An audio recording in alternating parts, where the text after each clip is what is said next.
पेंच हैं। हमने ज़्यादातर आज की इस प्रेस कॉन्फ्रेंस को जो एडजाइनिंग बाबा गुलाम शाह बादशाह यूनिवर्सिटी के लोग हैं और कम से कम आधी BDCs रजौरी की आज हमने यहाँ बुलाई है। कुछ अभी बारिश की वजह से पहुँच रहे हैं, अभी पहुँचे नहीं हैं। तो हमारा आज की इस प्रेस कॉन्फ्रेंस की गर्ज़ व गायत का मकसद बाबा गुलाम शाह बादशाह यूनिवर्सिटी रजौरी की बदहाली और तबाही, जो कि professor Javed Masarrat vice chancellor retired, professor Iqbal Parvez dean academic affair और उनके हमरा बाहर से लाई हुई आर्जी मुलाजमीन की टीम की क़ियादत में रोज़ बरोज़ तबाही और बर्बादी की तरफ बढ़ रही है। और जिस तरीके से ये बाबा गुलाम शाह बादशाह यूनिवर्सिटी आज से 15 साल पहले इसका क़याम हुआ, हमें बिल्कुल याद है कि उस वक़्त के वाइस चांसलर और उस वक़्त की जो टीम थी, उन्होंने पत्थर अपने सिरों पे उठा के, अपने कंधों में उठा के एक संगलाग जंगल में और एक तपती हुई ज़मीन में जाके पैदल, ना पानी था, ना सड़क थी, ना कोई वहाँ ठहरने का ठिकाना था, उसमें इस यूनिवर्सिटी को कायम किया और बड़ी हिम्मत, बड़ी जुर्रत, बड़ी दयानतदारी से यूनिवर्सिटी को बनाया, जिस यूनिवर्सिटी ने आज दुनिया में ही, बल्कि हिंदुस्तान में ही नहीं बल्कि पूरी दुनिया में अपना नाम रोशन किया। और यहाँ से हर शोबा जात में जितने अच्छे अच्छे हमारे सितारे निकले, वो आज मुल्क के कोने कोने में रोशनी दे रहे हैं। और हमने जहाँ जो हमारे वहाँ के रहने वाले करीब के लोग थे, उन्होंने सबसे पहले अपनी ज़मीनें जो थी वो डोनेट कर दी और किसी मुआवजे के बिना लोगों ने कहा कि आज हम इस नूर जो है, हमारे बीच में रोशनी का नूर आ रहा है, इसमें हम कोई गरेज नहीं करते। तो उन्होंने 10,000 से कनाल से भी ज़्यादा अपनी ज़मीनें जो हैं यूनिवर्सिटी को डोनेट कर दी और उस यूनिवर्सिटी को इतना परवान चढ़ाया कि लोगों ने किसी लालच के बिना, जो पहले यहाँ के फाउंडर वाइस चांसलर और उनकी टीम थी, उन्होंने बड़े अच्छे तरीके से अपना खून पसीना लगा के इस यूनिवर्सिटी को 4 चांद लगाए। लेकिन आज हम अफसोस से, बड़े अफसोस से इस बात का जिक्र कर रहे हैं कि हम सियासी नुमाइंदे होने की हैसियत से आज इकट्ठे हुए हैं कि हमें इस यूनिवर्सिटी की बदहाली और इसकी जो दम तोड़ रही है यूनिवर्सिटी, आज उसकी वो हालत हो चुकी है, उस पर हम कुछ रोशनी डालें और गवर्नर इंतज़ामिया और अपनी भारत सरकार से ये निवेदन कर सकें कि इसके ऊपर खसूसी तवज्जो दी जाए। और जो ये लोग बाहर की काली बेड़े यहाँ ला के बैठा दी हैं, प्रोफेसर जावेद मसर्रत की सरबराही में, उसने अपने सारे रिश्तेदार, अपने सारे जितने भी दोस्त यार थे, वो हिंदुस्तान के कहीं जहाँ भी बैठे थे, रिटायर होके 60 साल की उम्र से लेकर 80 साल की उम्र तक जितने भी इकट्ठे करके यहाँ लाए और आज उस यूनिवर्सिटी की वो हालत कर दी है कि जो एक प्राइमरी स्कूल की हालत भी नहीं होती। यहाँ हमें वो मालूम है, हम देखते थे कि यहाँ एडमिशन के लिए बच्चे जो कश्मीर से, जम्मू से, दिल्ली से, बल्कि बैरून मुल्क से भी यहाँ तांता लगा रहता था, उनको एडमिशन जो नहीं मिलती थी। बाप डोनेशन पे भी वो बड़ी रकम दे के भी यहाँ वो यूनिवर्सिटी में बच्चे पढ़ने आते थे और बहुत अच्छे बच्चों ने जो अपना नाम कमाया और यूनिवर्सिटी ने भी अपना नाम रोशन किया। तो आज चंद अहम मामलात को जो कि प्रोफेसर जावेद मसर्रत और उसकी बाहर से लाई हुई मुलाजमीन की आर्जी टीम, जो कि यूनिवर्सिटी के अहम ओहदों पर विराजमान हैं, इनके नाकस कारकर्दगियों को मदरजा झेल नकाद में सामने लाना चाहता हूँ। यूनिवर्सिटी के अहम ओहदों पर सब बाहर से लाए हुए रिटायर्ड व आर्जी मुलाजमीन को फायज किया हुआ है, जो कि यूनिवर्सिटी ग्रांट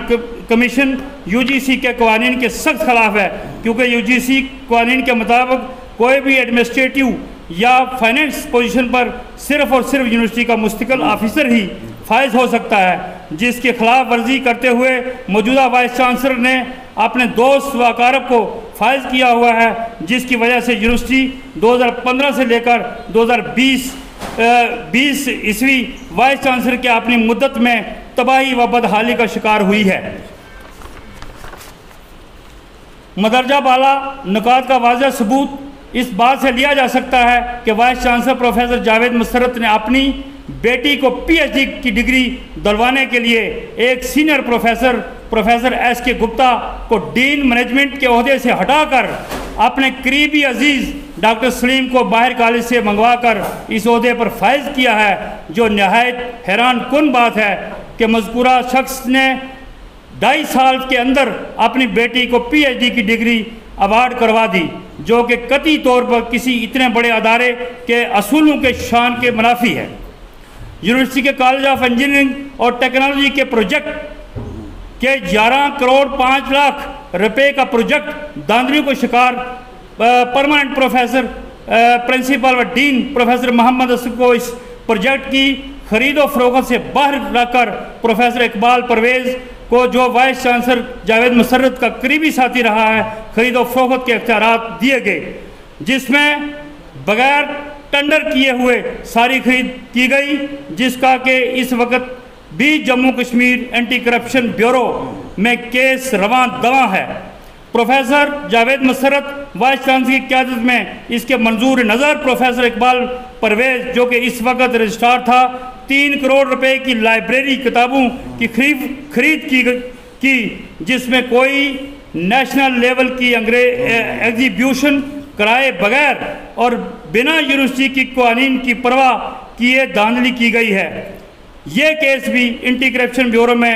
दर्ज है और इस पर भी कार्रवाई हो रही है। एसोसिएट प्रोफेसर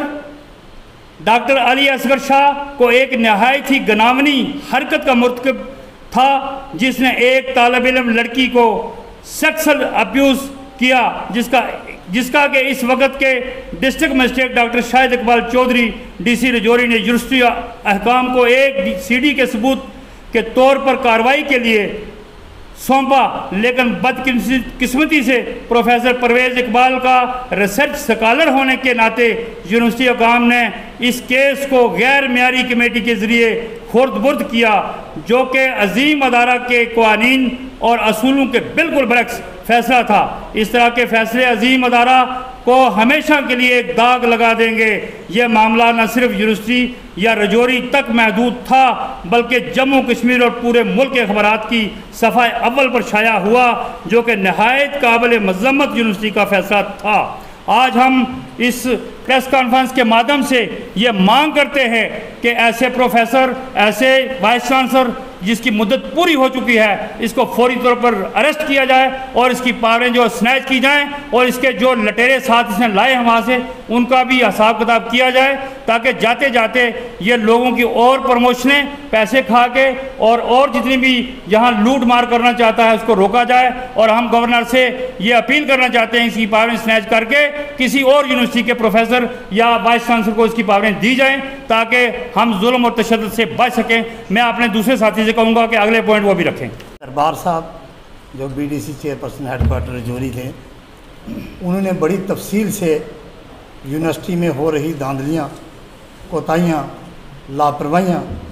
और जो चीज़ें थी वो बड़ी तफसील से रखी हैं। उसी बात को आगे बढ़ाते हुए मैं ये कहूँगा कि it is very unfortunate on the part of the public of Rajouri Poonch that we can not save the future of our generation. हमारा ये फ़र्ज़ बनता था, जैसे दरबार साहब ने अभी कहा है कि यूनिवर्सिटी के अंदर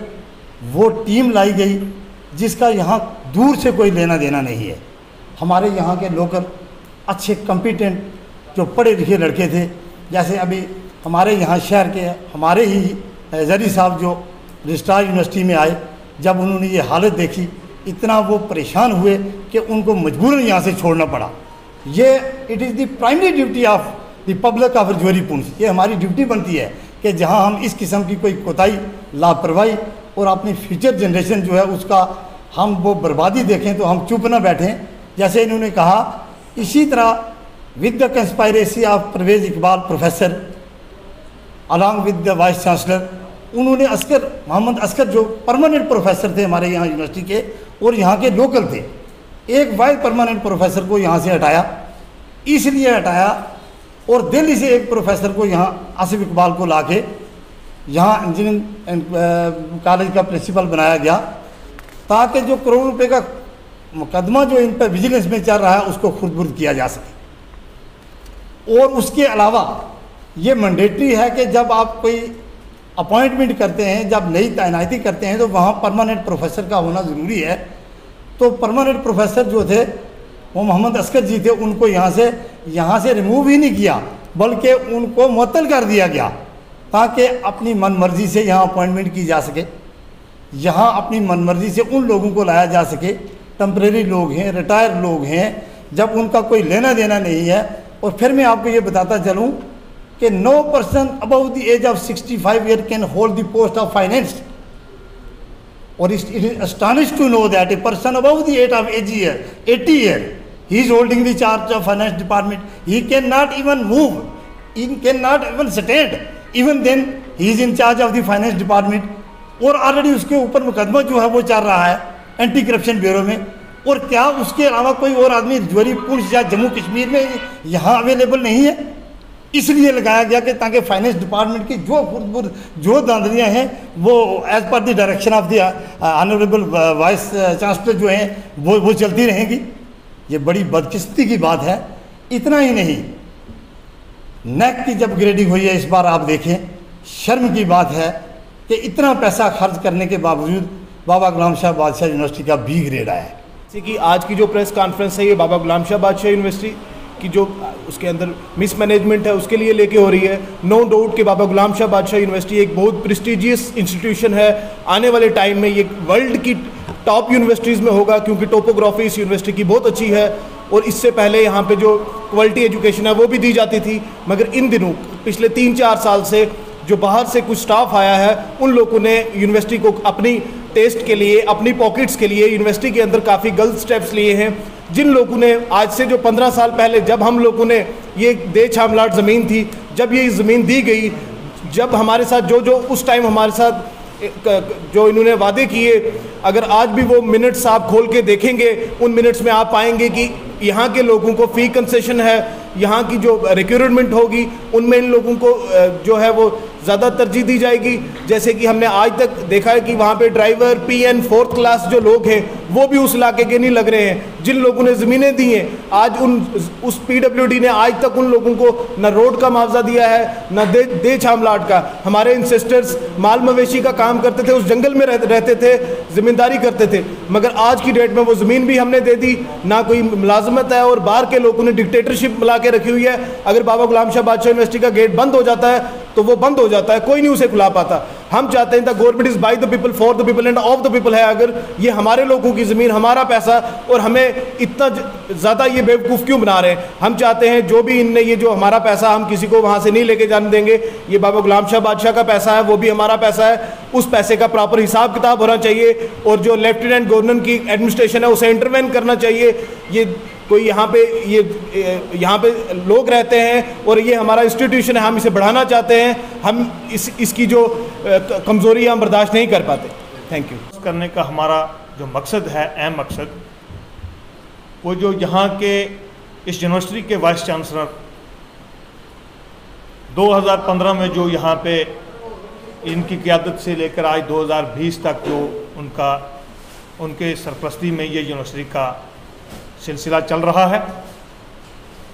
मैं आपको ये बताना चाहता हूँ कि यूनिवर्सिटी के अंदर जो 11 करोड़ का घोटाला हुआ था, उस घोटाले की इन्वेस्टिगेशन अभी तक चल रही है। वो कहाँ तक पहुँची है, वो पाई तकमील तक नहीं पहुँच सकी। लेकिन मैं सरकार से ये गुजारिश करता हूँ कि वो 11 करोड़ का जो घोटाला था इस गुलाम शाह बादशाह यूनिवर्सिटी रजौरी का, वो एक बहुत बड़ा स्कैंडल है रजौरी डिस्ट्रिक्ट के और ख़ासकर रियासत जम्मू कश्मीर का एक बहुत बड़ा स्कैंडल है। जो 3 करोड़ का लाइब्रेरी के लिए जो रकमात मिस यूज़ ऑफ फंड्स किए गए, उसका भी एक बहुत बड़ा स्कैंडल है। जो मकसद था वो यही था कि जो हमारी यूनिवर्सिटी की बाबा बादशाह गुलाम की जो बुरी हालत थी, और दिन ब दिन आज 5 साल से हम अपने आंखों से देख रहे हैं कि वहाँ इस किस्म का सलूक किया जा रहा है। जो वहाँ के इंचार्ज हमारे वाइस चांसलर हैं कि एक दिन का वाक़ा है, मैं 10 आदमियों को लेकर, क्योंकि हमारी पंचायत के साथ वो यूनिवर्सिटी पढ़ती है, हमें वहाँ अंदर जाने का मौका नहीं दिया। हमारी वही हालत हुई जो कि 47 से पहले अंग्रेज़ लोग हमारे साथ सलूक करते थे। बाबा बादशाह गुलाम जो यूनिवर्सिटी है, जो वहाँ के इंचार्ज साहबान हैं, आज उसी तरह का हमारे साथ सलूक किया जा रहा है।